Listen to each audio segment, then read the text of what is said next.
Kita bangkit berdiri karena saya percaya sudah kita semua juga nggak sabar disirami firman Tuhan yang luar biasa sore hari ini. Ada amin. And Bapak Ibu Saudara sekalian, kita akan diberkati dari salah satu ketua komsel di tempat ini, namanya Henok.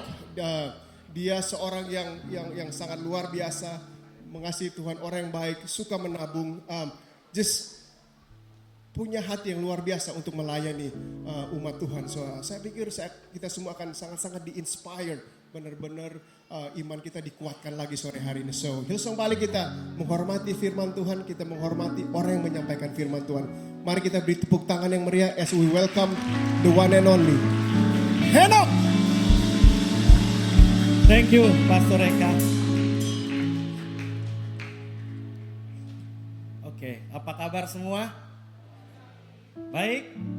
Ya, sebelum saya membawakan khotbah, mari kita berdoa terlebih dahulu. Bapa di surga, Bapa yang kami sembah di dalam nama Tuhan Yesus Kristus, kami datang kepadamu sore hari ini Tuhan. Sebelum kami membawakan firman-Mu Tuhan, kiranya Engkau beracara, Engkau menjamah setiap hati kami, berbicara Roh Kudus, urapi hamba-Mu, biarlah apa yang setiap hamba-Mu katakan Tuhan perkatakan itu menjadi berkat. Dan firman-Mu boleh disampaikan menguatkan kami semua. Di dalam nama Yesus kami sudah berdoa. Amen. Silakan duduk.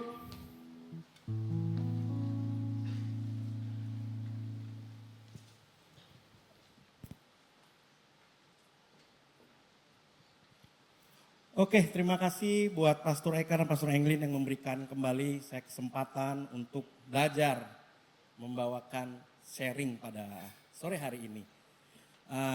Tema kita pada bulan Juni di Hillsong adalah tentang hope atau pengharapan. Ya, jadi hari-hari ini kalau kita lihat di dunia ini saudara, banyak sekali berita-berita yang membuat kita khawatir.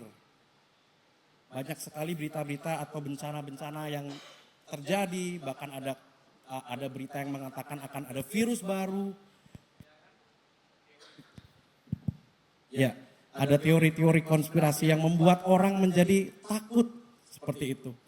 Dan satu hal ada lagi yang saya dengar terakhir, ada seorang anak muda yang melakukan percobaan bunuh diri. Itu di salah satu jembatan yang diklaim sebagai jembatan tertinggi di Asia Tenggara yang ada di Bali. Dan jembatan ini sering memakan korban. Waktu itu saya riding sama Pastor Eka dan teman-teman, dan ternyata kita mau ngopi, kita nggak sadar kita ada di jembatan itu ya Pastor. Waktu itu kita mau santai dan ternyata lagi ada polisi juga baru selesai evakuasi mayat ternyata di situ. Dan berita yang terakhir saya dengar ada anak muda yang dia mencoba melakukan bunuh diri, dia mau lompat dari jembatan itu dan akhirnya bisa dicegah. Ternyata setelah ditanya kenapa dia lompat, dia mau lompat karena dia habis diputusin pacar. Dia kehilangan pengharapan, seperti seakan dia udah gak bisa hidup lagi tanpa kekasihnya itu. Waduh, jangan ya. Senggol sebelahnya jangan kayak gitu. Ya jadi sebagai anak Tuhan, kita itu dipanggil bukan hanya untuk bertahan, tetapi kita mau menjadi pembawa harapan. Ya. Seringkali kita berpikir bahwa harapan itu adalah sesuatu yang pasif. Harapan itu adalah seperti kita menunggu mujizat. Harapan itu seperti kita mau menunggu perubahan. Tapi hari ini kita diingatkan bahwa pengharapan itu bukan hanya untuk kita simpan, tetapi kita mau bagikan bagi sesama kita, terutama bagi dunia ini. Kita adalah sebagai carriers of hope atau pembawa harapan itu. Jadi harapan itu bagi kita dan harapan itu melalui kita untuk sesama. Jadi judul sharing saya pada pagi hari ini adalah bagaimana kita bisa menjadi pembawa harapan atau carriers of hope ya. Di dalam Roma 15 ayat 13 itu dikatakan, semoga Allah yang adalah sumber pengharapan memenuhi kamu dengan segala sukacita dan damai sejahtera dalam iman kamu. Supaya apa? Oleh kekuatan Roh Kudus kamu berlimpah-limpah dalam pengharapan. Jadi saudara, begitu pentingnya hidup kita pentingnya kita hidup di dalam Tuhan. Banyak orang dunia yang kehilangan pengharapan karena mereka hidup di luar Tuhan. Firman tadi berkata bahwa Yesus atau Allah itu adalah sumber pengharapan. Dia adalah sumber dari pengharapan itu. Dan pentingnya kita meminta Roh Kudus untuk tinggal di dalam hidup kita. Supaya apa? Roh Kudus itulah yang akan memberikan kita kehidupan yang berlimpah-limpah dengan pengharapan. Ada amin? Ya. Sebelum saya lanjut, bagaimana kita menjadi pembawa pesan pengharapan, saya ingin membahas terlebih dahulu apa itu pengharapan. Ya. Pengharapan itu adalah bukan harapan kosong, seperti yang mungkin teman-teman saudara janjikan, PHP gitu ya. Atau orang di sebelah Anda mungkin yang pernah janjikan PHP gitu, atau pasangan Anda. Gitu. Tapi pengharapan di dalam Tuhan itu adalah keyakinan kokoh akan janji Tuhan. Jadi pengharapan di dalam Kristus itu adalah pengharapan yang pasti. Bukan mudah-mudahan atau semoga atau insya itu, ya kan? Tapi kita dikatakan amin, ya dan amin, pasti artinya gitu ya. Nah, Ibrani 6 ayat 19 dikatakan bahwa pengharapan itu adalah sauh yang kuat dan aman bagi jiwa kita. Sama-sama kita baca, 1, 2, 3. Pengharapan itu adalah sauh yang kuat dan aman bagi jiwa kita. Saudara tahu sauh enggak? Enggak tahu, saya kasih tahu. Sauh itu adalah jangkar. Jadi ibarat ada sebuah kapal ketika dia berada di tengah laut yang berombak badai.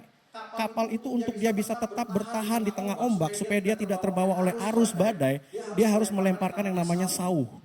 Namanya jangkar. Supaya apa? Jangkar itu akan mencengkram ke bawah, ya, ke bumi, supaya dia akan membuat kapal itu tidak terombang-ambing. Nah, itulah dikatakan bahwa pengharapan kita itu adalah seperti sauh, ya.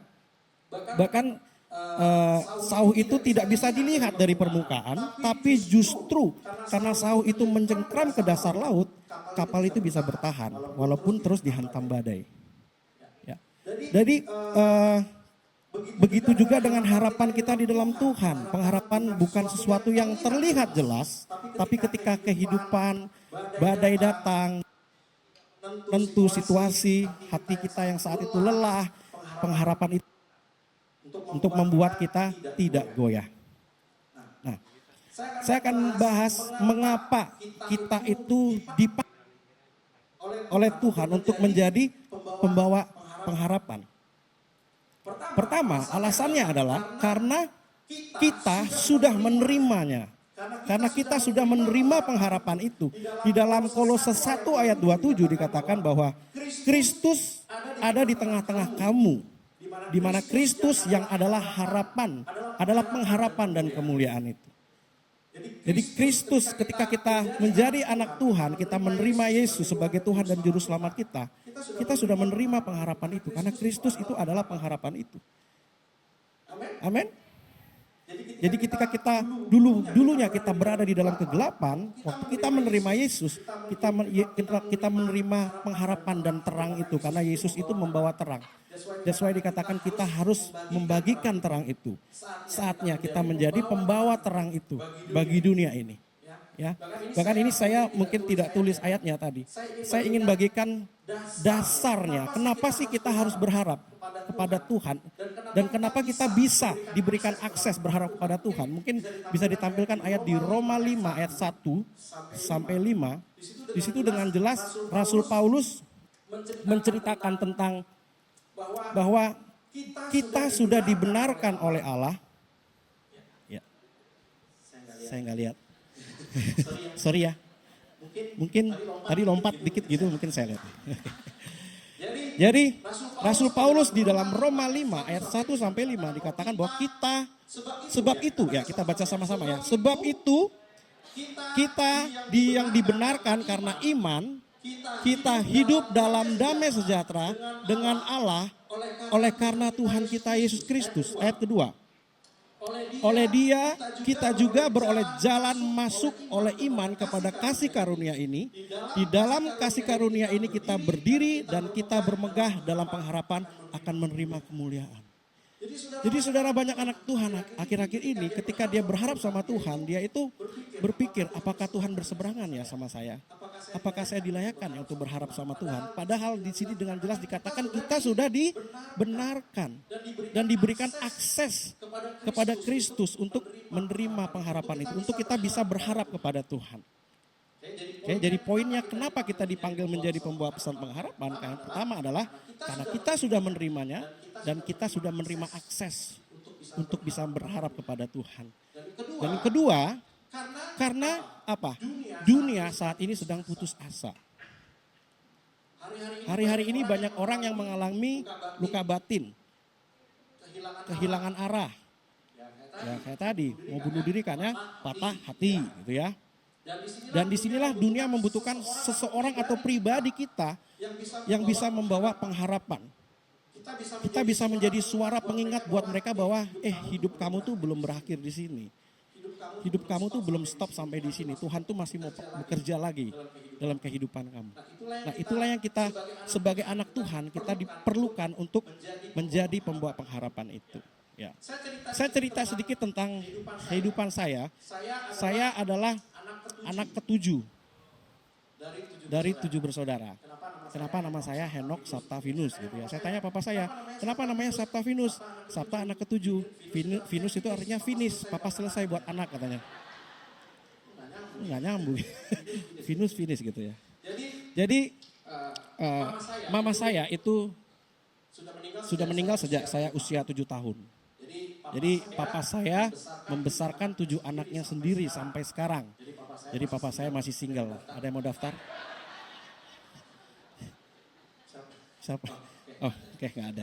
Masih muda semua, saya tahu. Nggak mungkin mau jadi ibu tiri saya kan, masih muda-muda semua kan. Ya, oke. Dan kakak perempuan saya, Pastor Eka, ini kita udah masuk ke serius lagi ya. Jadi kakak perempuan saya itu meninggal juga di tahun 2008 yang lalu. Jadi saya 7 bersaudara, 1 perempuan. Nomor 1 perempuan, sisanya laki-laki semua. Gitu ya. Dan yang saya ingin ceritakan adalah tentang kakak saya yang nomor 2. Jadi di keluarga kami 2 orang itu menjadi pendeta. Yang kakak nomor 2 sama yang kakak nomor 4. Yang nomor 2 dia pelayanan di Bali di Sanur. Yang nomor 4 dia mengembalakan sedang jemaat di Bogor. Ya. Dan yang saya ingin sharing adalah tentang kakak saya yang nomor 2. Jadi kurang lebih 2 tahun lalu dia terkena sakit yang cukup parah, kronis, dan dokter bilang itu komplikasi antara liver dan paru-paru. Waktu saya kaget, saya lihat berita itu ternyata dia itu waktu sakit, dia kelihatannya bugar-bugar aja karena dia olahraga tiap pagi gitu ya. Ternyata badannya itu sampai kurus gitu ya. Dan saya waktu mau antar ke UGD itu saya lihat matanya tuh udah kuning banget. Dan dia tuh kayak udah kehilangan pengharapan. Aduh bisa nggak ya aku masih hidup, dia sampai seperti itu. Dan luar biasanya saudara, yang saya saksikan adalah waktu dia merasa dia kehilangan harapan, kita keluarga video call, kita telepon dia, pasti bisa sembuh. Kita memberikan dia kata-kata penguatan. Dan yang luar biasanya lagi ada suster yang merawat dia, yang selalu datang dan katakan sama dia setiap hari, Pak, Bapak tenang. Bapak bisa sembuh kok, Bapak pasti sembuh.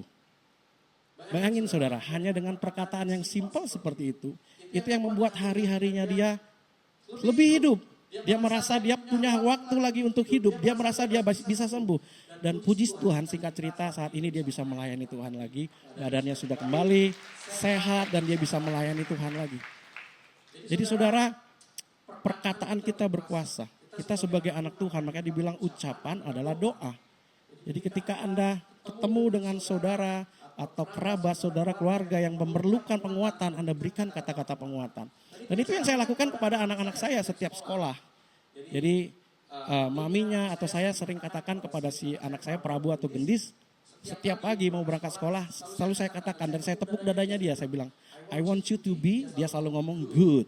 I want you to be, dia bilang kind. I want you to have faith and never ever give up. Dia selalu bilang itu setiap hari dan luar biasa itu menguatkan dia. Waktu itu dia sempat stres karena ujian, waktu itu dia tes ya. Dan dia bilang, Dedi aku tuh takut banget nih masalah tes matematika. Aku takut sampai dia nangis malam-malam telepon saya. Aku gimana, saya lagi di gereja waktu itu lagi latihan musik. Dia telepon, dia video call, weh, promosi dikit. Oke. Jadi dia sampai video call, Dedi aku takut besok aku nih mau ulangan matematika, gimana caranya? Saya lagi latihan musik. Saya cuma bilang tenang, Prabu pasti bisa, kamu pasti bisa. And then akhirnya apa? Besoknya dia bilang, Dedi, the test was so easy, ini gampang sekali ternyata. Dan apa saudara semua? Karena apa? Kita memberikan kata-kata yang membuat dia kuat. Memberikan kata-kata positif yang buat dia nggak takut. Karena kalau kita pesimis mengerjakan apapun pasti kita nggak bisa. Setuju? Ya. Oke. Jadi hanya dengan satu perkataan positif itu bisa memberikan harapan bagi banyak orang. So, mari kita pergunakan mulut kita ya untuk berkata-kata yang positif, bukan yang nego sendiri aja. Oke, yang berikutnya, bagaimana sekarang caranya supaya kita bisa menjadi pembawa pesan pengharapan? Yang pertama adalah kita harus hidup di dalam pengharapan itu. Kita harus menghidupi pengharapan itu. Jadi sebelum kita membagikan harapan kita atau kita membawa pesan pengharapan bagi orang lain, kita harus mengalami lebih dulu. Kita harus menghidupi pengharapan itu. Ya. Jadi hari-hari ini saya dan istri keluarga kami, Tuhan itu seperti sedang memimpin kami setiap hari untuk belajar berjalan bersama Tuhan di dalam pengharapan. Saya bekerja as a realtor, istri saya sebagai seorang lawyer, dan kami itu tidak bekerja di suatu instansi pemerintahan yang dimana kami akan mendapatkan gaji tetap setiap bulan. Jadi luar biasanya penyertaan Tuhan itu selalu ada buat kami. Jadi yang saya ingin saksikan adalah ketika kami membutuhkan sesuatu, kita tuh selalu berdoa sama Tuhan. Setiap malam kita selalu ada mesbah doa sebelum tidur. Jadi kita berdoa, dan anak saya Prabu kadang dia yang pimpin gitu ya, apa pokok doa kita. Dan kita berdoa, Tuhan kita perlu ini, Tuhan kita perlu ini. Tuhan itu luar biasanya dia selalu memimpin kita. Jadi Tuhan tuh gak pernah tinggalin kita, dan sampai saat ini Tuhan tuh menyatakan pertolongannya. Apa yang kita perlukan besok itu selesai, ada. Besoknya lagi Tuhan sertai kita. Makanya dikatakan di dalam Mazmur 119 ayat 105, dibilang firman-Mu itu pelita bagi kakiku dan terang bagi jalanku. Dibilang apa? Bukan lampu sorot. Lampu sorot tuh saudara bisa lihat ujungnya. Tapi kalau pelita itu cahayanya kecil. Kita hanya bisa lihat setapak demi setapak. Nah itu yang Tuhan mau. Kita itu melangkah setapak demi setapak, menghidupi kehidupan hidup di dalam Tuhan, dalam pengharapan setiap harinya. Dan itu yang luar biasa yang kami rasakan. Sampai kami tuh bisa berkata sama Tuhan, terima kasih Tuhan hari ini udah selesai ya. Besok pasti Tuhan tolong lagi ya. Besok kami mau berjalan lagi sama Tuhan. Dan itu yang kami rasakan, hidup kami itu benar-benar bertumbuh di dalam iman kepada Tuhan. Oke. Yang kedua, bagaimana caranya? Yaitu kita memperkatakan kata-kata yang menguatkan. Jangan menjadi penyebar kekhawatiran atau pesimisme, tapi jadilah pembawa kabar baik dan janji Tuhan. Jadi akhir-akhir ini, ya saya sempat kemarin ngumpul dengan beberapa orang gitu ya, circle itu. Ya, ada yang bercerita tentang, wah ini konspirasinya begini nih, nanti akan ada virus baru nih, akan begini-begini nih. Dan itu bisa membuat ketakutan. Paham? Tahu ya? Kasih paham gitu. Nah, jadi hati-hati saudara, karena apa? Ada orang yang mungkin dia punya anxiety yang tidak bisa mendengar kabar-kabar buruk, itu akan menjadi sesuatu yang melemahkan dia.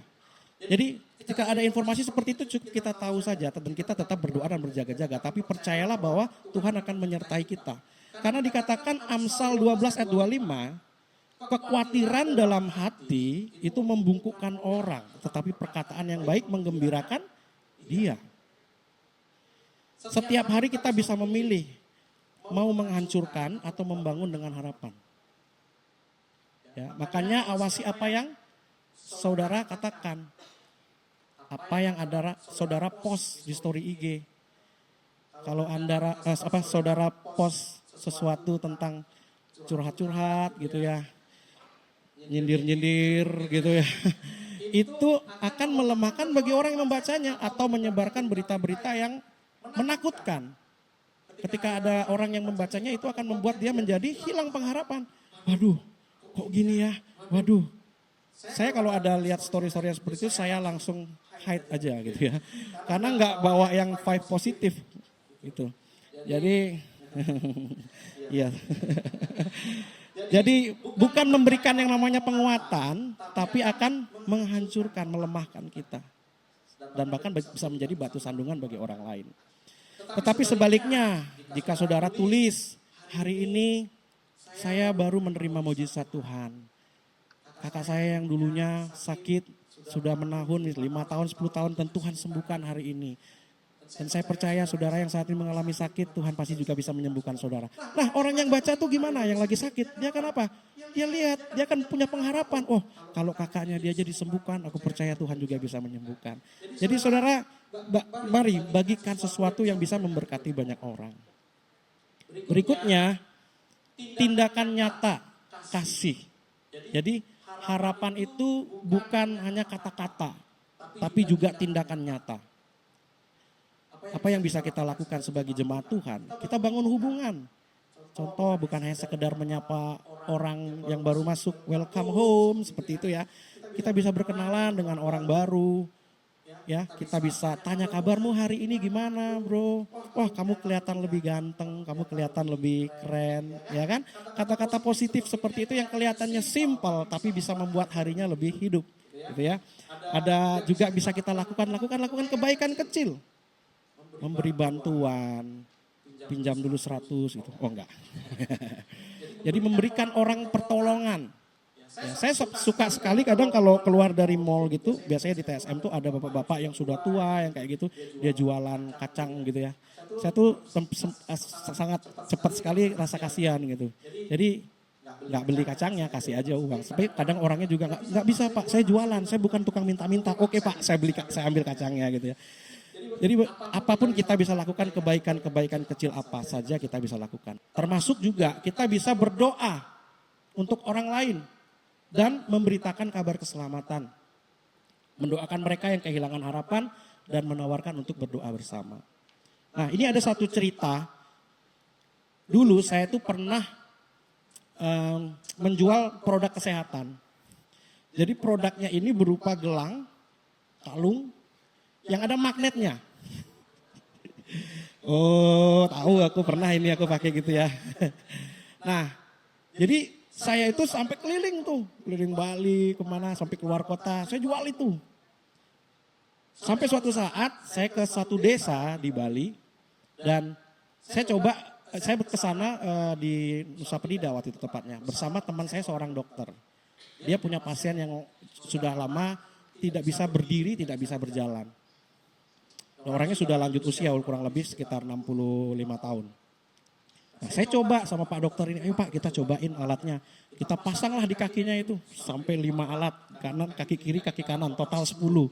Biasanya kalau kita lakukan itu sama orang yang stroke atau orang yang peredaran darah kurang lancar, biasanya itu ada sedikit reaksi itu ada. Dia akan ngerasa seperti kesetrum, seperti itu dan dia ada bisa menggerak-gerakkan tangannya. Waktu itu kita coba dari jam 1 sampai hampir jam 5. Jam 6 sore, nggak ada reaksi. Duh, saya malu nih gimana nih jualan tapi nggak ada reaksi gitu kan. Tapi di dalam hati saya tuh kuat. Waktu itu seperti Tuhan tuh ngomong begini, bukan itu yang aku mau. Tuhan tuh mau saya apa? Mendoakan orang itu. Mengabarkan tentang keselamatan, mengabarkan tentang Yesus. Dan ternyata orang itu adalah orang yang belum mengenal Tuhan. Dan dia adalah seorang yang sangat berpengaruh di desa itu. Saya tuh belum pernah melakukan hal seperti ini gitu. Belum pernah namanya mendoain orang sakit yang benar-benar seperti pendeta-pendeta besar, Pastor Eka lakukan gitu ya. Saya mencoba karena ada dorongan kuat. Kayak saya nggak boleh, saya nggak bisa ngelawan itu. Akhirnya saya tanya Pak, gini Pak, Bapak mau nggak saya doakan? Ya jawab mau. Wow, dijawab mau. Pak, saya bilang, saya agama Kristen Pak, saya percaya dengan yang namanya Tuhan Yesus. Dan saya mulai memberitakan siapa Yesus. Waktu itu saya bawa iPad, saudara. Jadi saya putarlah film The Passion of the Christ. Ya, ya, enggak, saya ambil mujizat-mujizatnya aja. Jadi waktu Yesus menyembuhkan orang sakit, itu kalau 3 jam, waduh, bapaknya udah siapin kopi gitu kan tambah. Jadi saya putar, saya kasih lihat, ini Pak, namanya Tuhan Yesus, dia menyembuhkan orang buta, dia menyembuhkan orang yang lumpuh, dan orang lumpuh ini bisa berjalan Pak. Bahkan sampai terakhir saya cepetin, sampai Yesus itu disalib. Saya bilang, Pak, ini Tuhan Yesus, dia mati bagi umat manusia, bagi semua orang, bukan bagi saya saja orang Kristen. Bagi Bapak pun, kalau Bapak percaya, Bapak bisa diselamatkan dan disembuhkan. Bapak mau nggak percaya sama Tuhan Yesus? Mau katanya. Oh, saya merinding Bapak Ibu, dan udah mau nih, kalau nggak ini malu kan gitu kan. Akhirnya saya doa, seperti dorongan kuat, saya itu sudah sampai seperti kesetrum gitu loh. Saya nggak tahu, saya ada energi yang luar biasa waktu itu. Bukan jadi berubah jadi Ultraman, tapi kayak di dalam hati saya itu, jantung saya itu berdebar. Saya ini nggak pernah kayak gini gitu, nggak pernah ngerasain seperti ini. Sampai saya panggil teman saya yang dokter itu, dan dia juga orang yang belum mengenal Tuhan juga. Saya bilang, Pak, saya mau doa ya buat Bapak ini. Bapak ikut ya doa saya ya, kita ikut berdoa sama-sama. Oke, kita doain, saudara. Jadi singkat cerita, saya ajak dia untuk doa salvation. Mengaku Yesus sebagai Tuhan dan Juru Selamat, dia ikuti. Sampai kita doakan kakinya, dan luar biasanya itu dia seperti ada setrum katanya. Dia dari nggak bisa berdiri itu kurang lebih hampir 5 tahun, dia bisa berdiri, dia bisa berjalan sedikit, dan itu keluarganya itu sekeliling di dekat-dekat tetangga itu datang, wih kakek bisa jalan, semua heboh Bapak Ibu, saudara. Jadi saya itu bukan mau menyatakan bahwa saya hebat, tapi Tuhan bisa pakai siapa saja. Tuhan bisa pakai kita siapa saja ketika kita memberikan kabar pengharapan itu.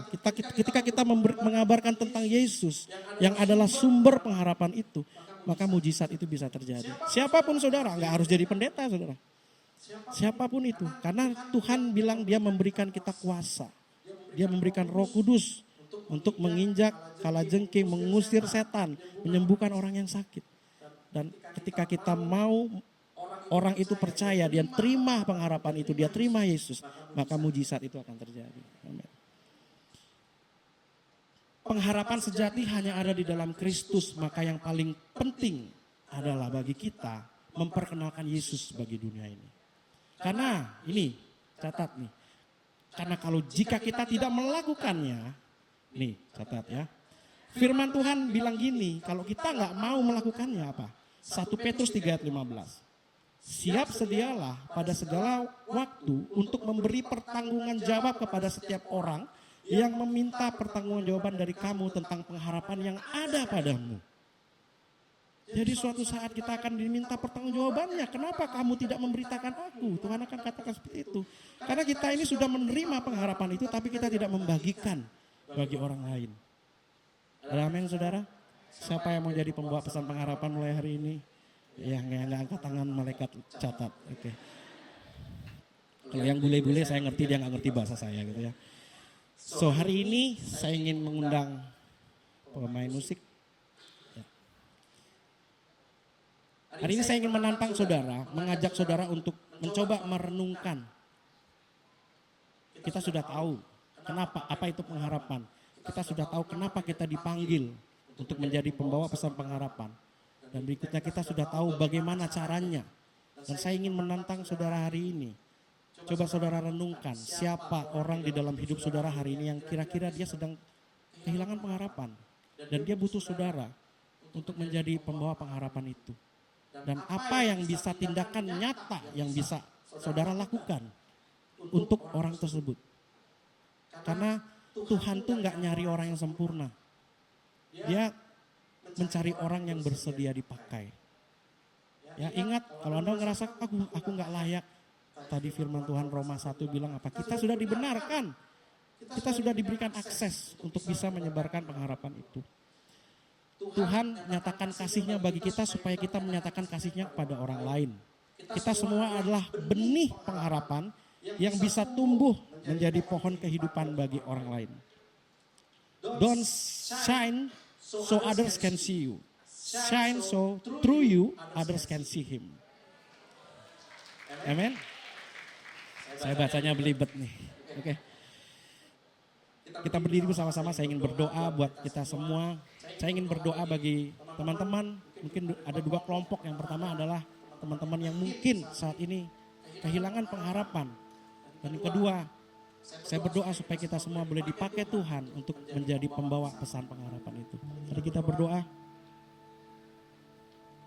Bapa di surga, Bapa yang kami sembah di dalam nama Tuhan Yesus Kristus, terima kasih buat firman-Mu yang boleh mengingatkan kami Tuhan, bahwa Engkau sudah memilih kami menjadi anak-anak-Mu Tuhan.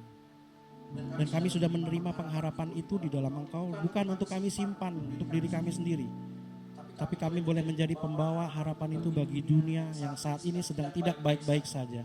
Kami percaya Tuhan, berdoa buat anak-anak-Mu yang saat ini mungkin kehilangan pengharapan, mereka yang membutuhkan damai sejahtera, mereka membutuhkan sukacita yang daripada Engkau.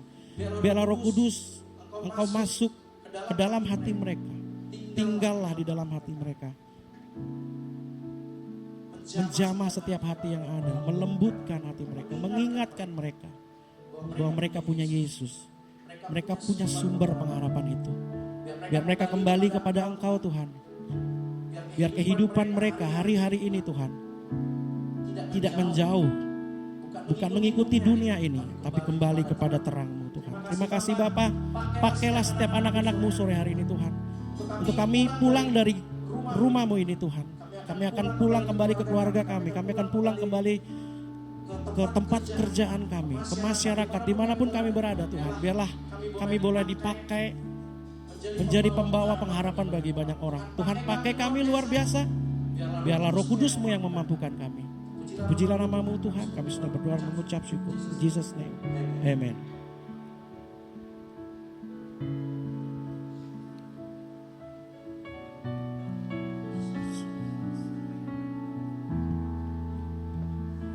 Kini aku percaya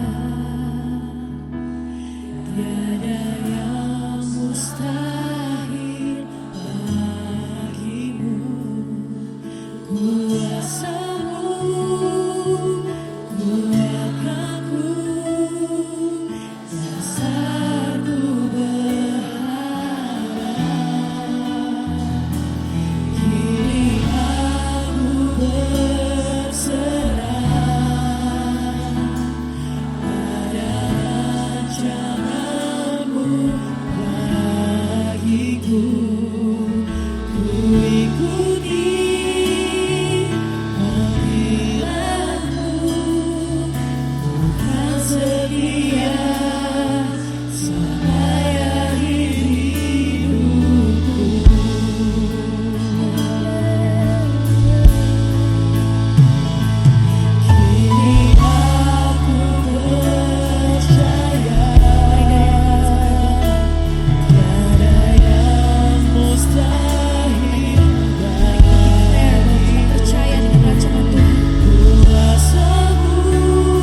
sampai akhir hidupku. Sampai akhir kami percaya Bapa.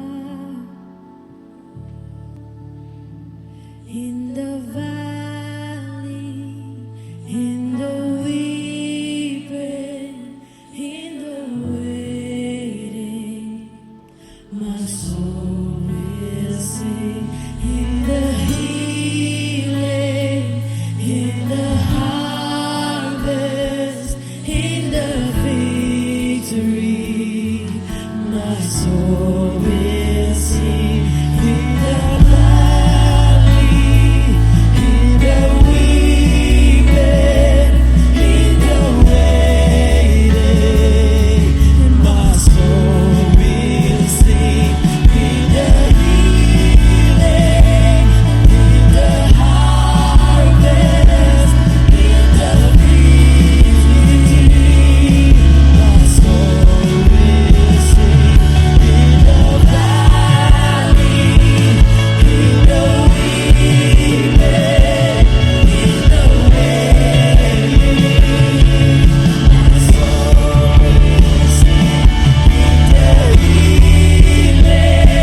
in the harvest, in the victory,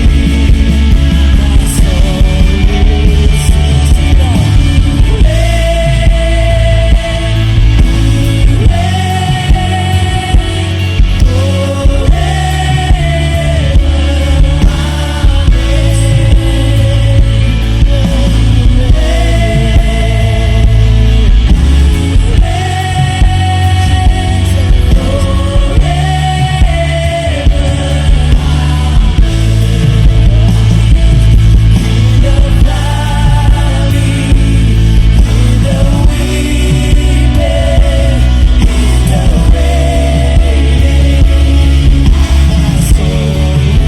Sing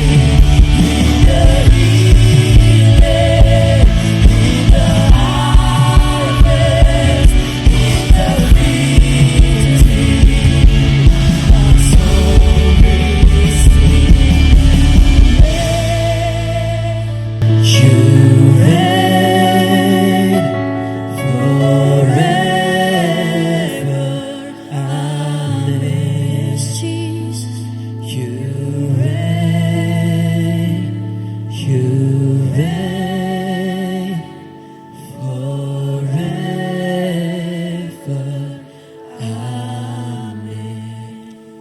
Saya ingin berdoa beberapa orang di tempat ini yang saudara mendengarkan firman Tuhan hari ini berbicara tentang pengharapan. But the realita is, saudara justru lagi di situasi yang sepertinya hopeless.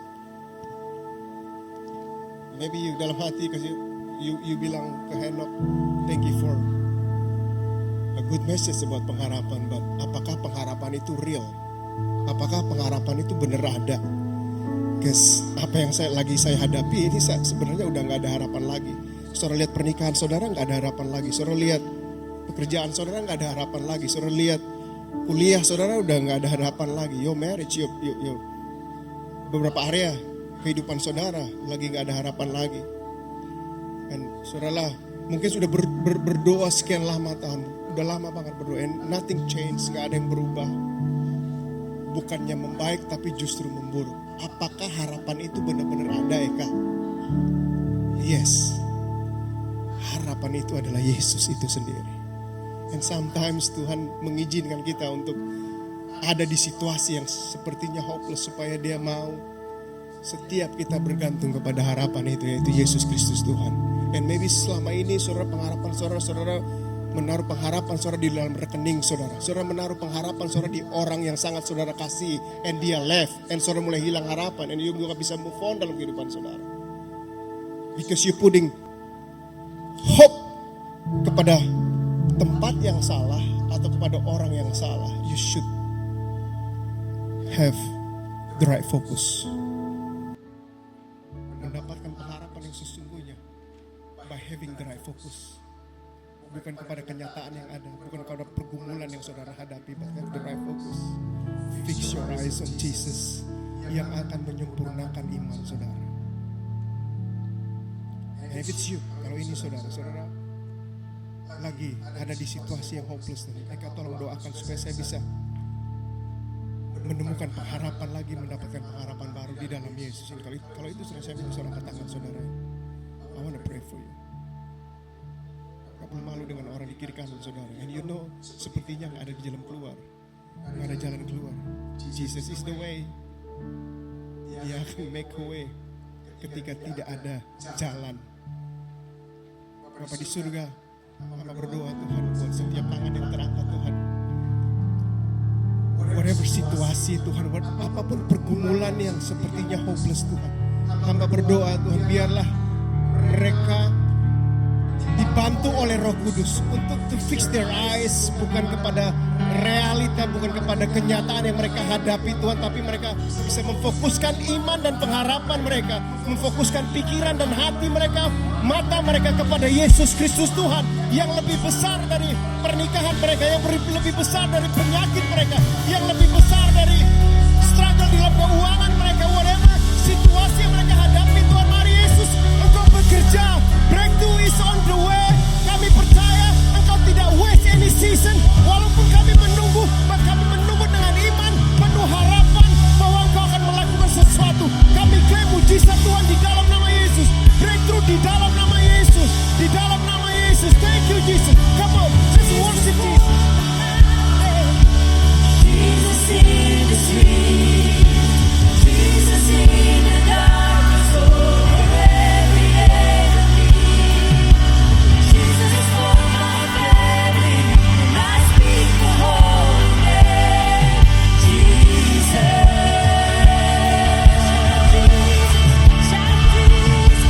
shout Jesus from the mountain. Jesus in the street, Jesus in the darkness over every enemy. Jesus for my family, and I speak the holy name. Jesus, your name is power, your name is healing, your name is life. Break every stronghold, shine through the shadows, burn like a fire. Your name is power, your name is healing, your name is life. Break every stronghold, shine through the shadows, burn like a fire.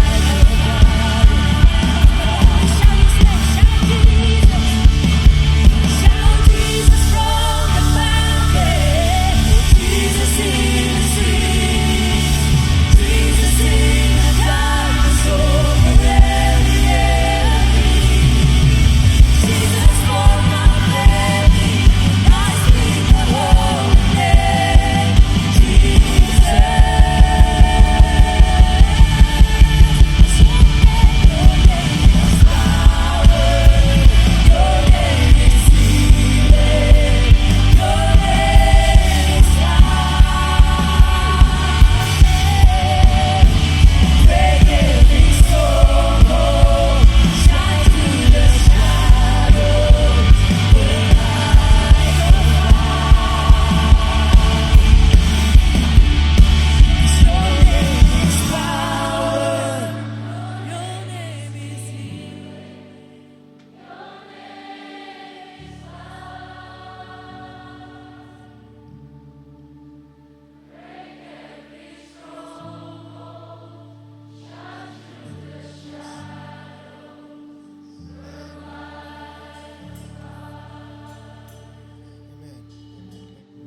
Saudara, di setiap kebaktian gereja Hillsong kami selalu berdoa buat dua grup orang yang orang pertama adalah mungkin saudara belum kenal Yesus, saudara tahu Yesus tapi saudara belum kenal Yesus, belum memiliki hubungan pribadi dengan Yesus karena Kekristenan bukan tentang agama, kekristenan adalah tentang memiliki hubungan pribadi dengan Yesus.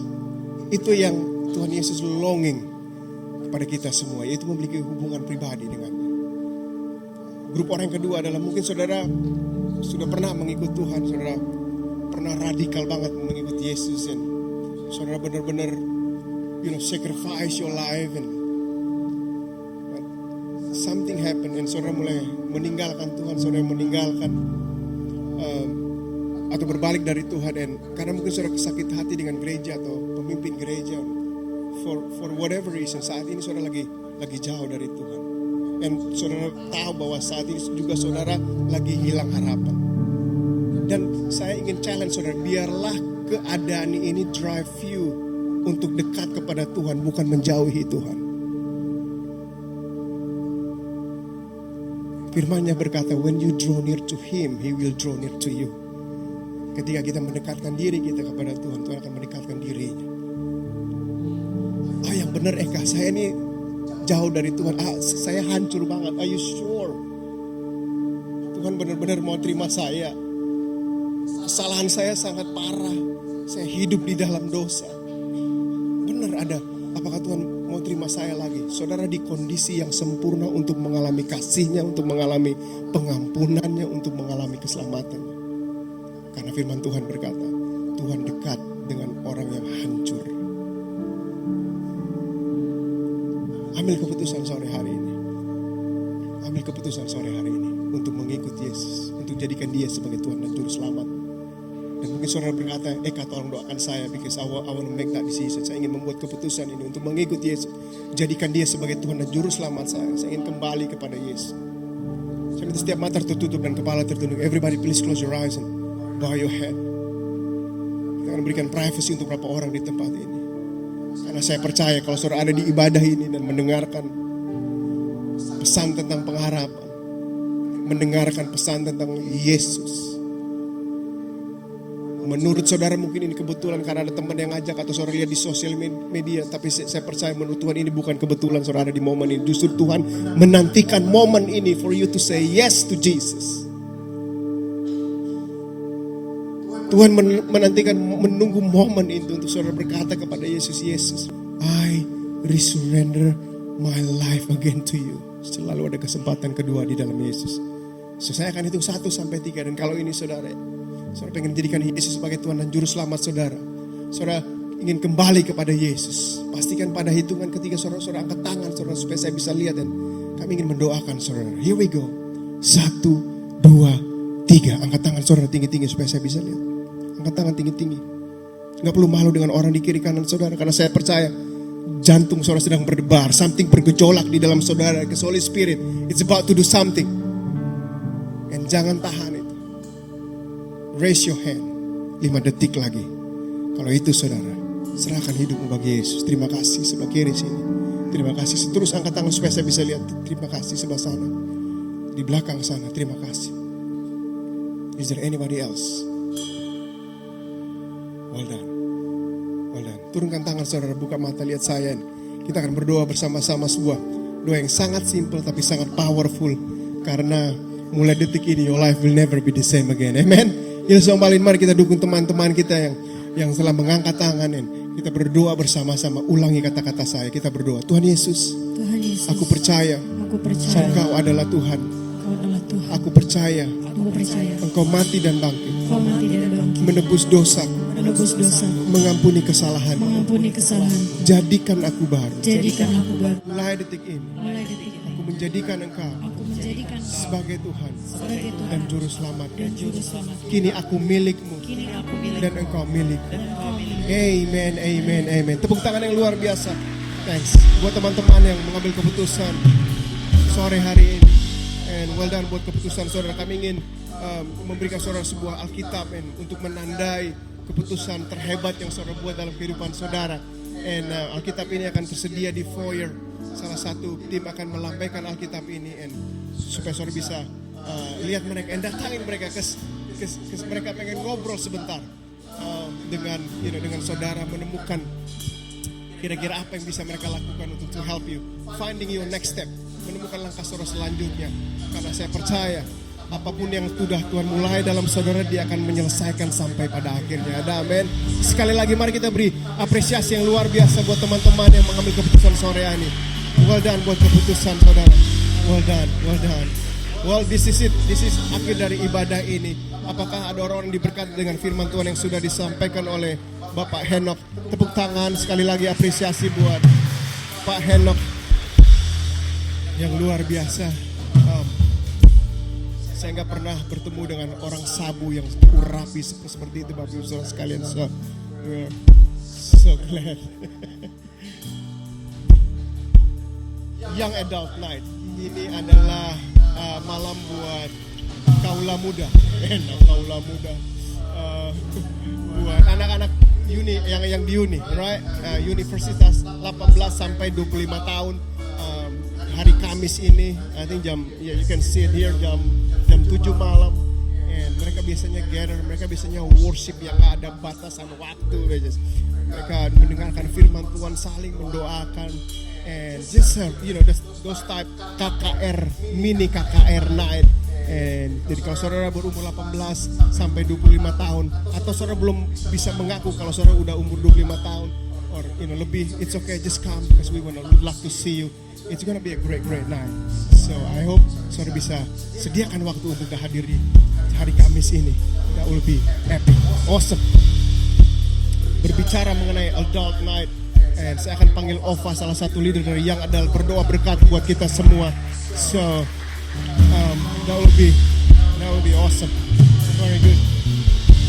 And kalau saudara lagi liburan, sudah bisa datang beribadah di sini, atau saudara baru di tempat ini, and thank you for coming. Mari mari kita berikan tepuk tangan and welcome and apresiasi yang luar biasa for all new people di tempat ini. Kalau saudara rasa nyaman, saudara bisa angkat tangan saudara, and Ova akan berdoa berkat buat kita semua.